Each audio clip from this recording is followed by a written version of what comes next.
Bismillahirrahmanirrahim. Assalamualaikum warahmatullahi wabarakatuh. Perkenalkan, nama saya Suryana, mahasiswi Universitas Negeri Makassar, Prodi Pendidikan Rendu Sekolah Dasar Kampus 6 Bone. Dari kelas 30D, saya akan memaparkan materi kalimat efektif dan paragraf.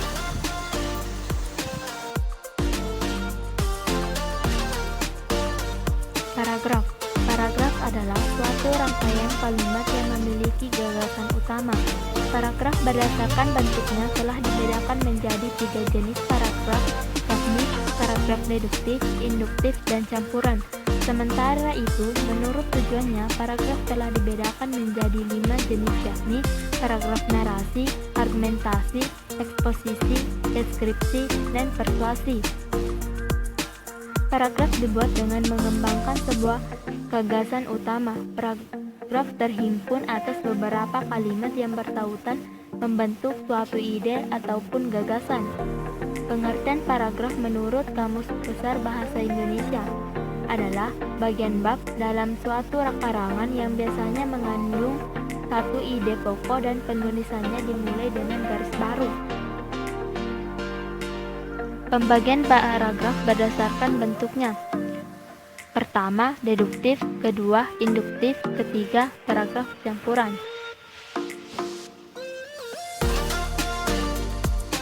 Paragraf deduktif. Paragraf deduktif adalah suatu paragraf yang kalimat utamanya terletak di awal paragraf. Dalam paragraf ini diawali dengan kalimat utama yang menceritakan sesuatu yang bersifat umum, baru kemudian menceritakan hal-hal yang bersifat khusus.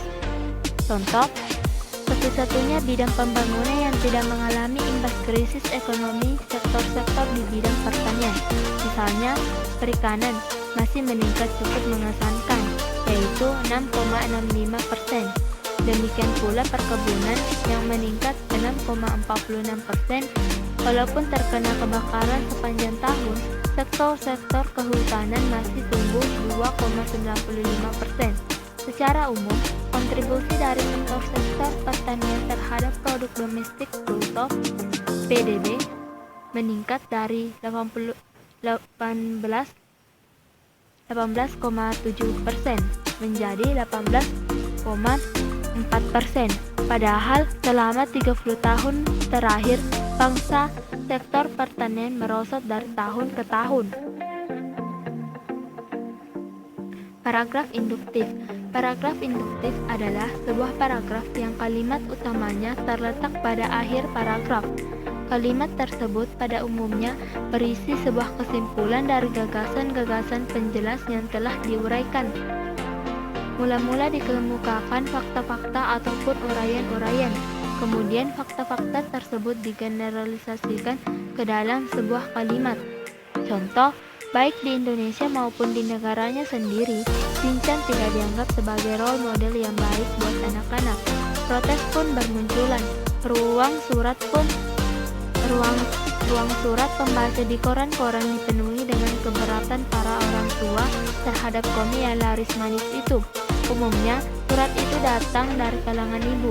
Menurut mereka, dalam suratnya kelakuan negatif Shinchan ternyata diikuti oleh anak-anak. Ketiga, paragraf campuran. Paragraf campuran adalah sebuah paragraf yang gagasan utamanya berada pada awal kalimat pertama dan kalimat terakhir. Tetapi bisa juga dikatakan bahwa paragraf campuran adalah sebuah paragraf yang dimulai dengan mengemukakan kalimat utama dan diakhiri pula dengan kalimat utama. Contoh, dalam kehidupan sehari-hari manusia tidak dapat dilepaskan dari komunikasi. Kegiatan apapun yang dilakukan manusia pasti menggunakan sarana komunikasi, baik sarana komunikasi yang sederhana maupun yang modern.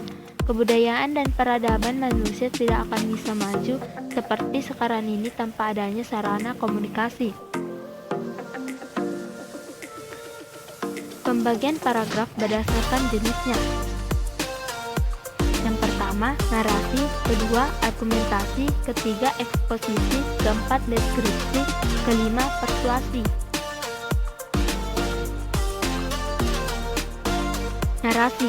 Paragraf narasi adalah sebuah paragraf yang isinya menceritakan suatu kejadian tertentu yang telah disusun secara berurutan.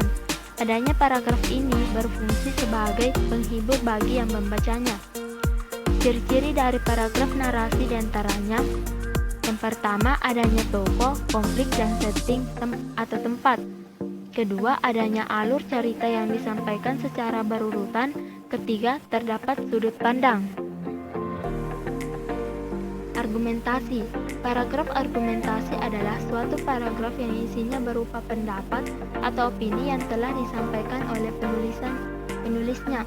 Paragraf ini memiliki tujuan untuk memberikan pandangan terhadap satu permasalahan kepada pembaca. Ciri-ciri paragraf argumentasi. Yang pertama, paragraf ini berisi tentang tulisan ilmiah. Kedua, menyertakan argumentasi atau alasan-alasan yang kuat berupa data ataupun fakta supaya pembaca percaya. Ketiga, terdapat kesimpulan pada akhir paragraf. Kesimpulan tersebut sebagai penguat dari pendapat-pendapat yang telah dijelaskan. Ketiga, eksposisi.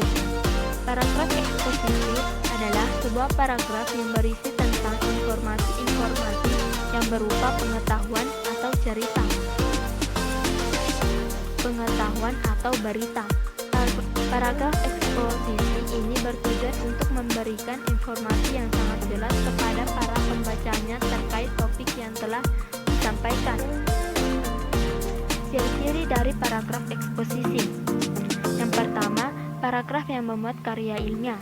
Kedua, mempunyai tujuan sebagai pemberi informasi. Ketiga, tulisan yang ada dalam paragraf ini merupakan peristiwa fakta atau hasil dari sebuah penelitian.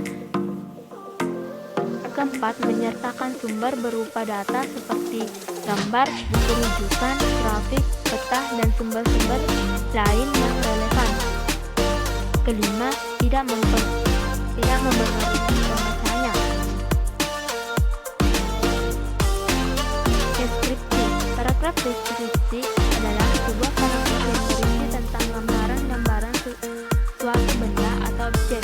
Paragraf deskripsi ini memiliki tujuan untuk memberikan gambaran secara jelas tentang suatu benda atau objek, seakan-akan pembacanya telah merasakan seperti melihat sendiri objek tersebut.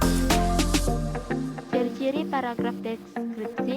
Pertama, paragraf ini berisi tentang penggambaran suatu benda atau objek yang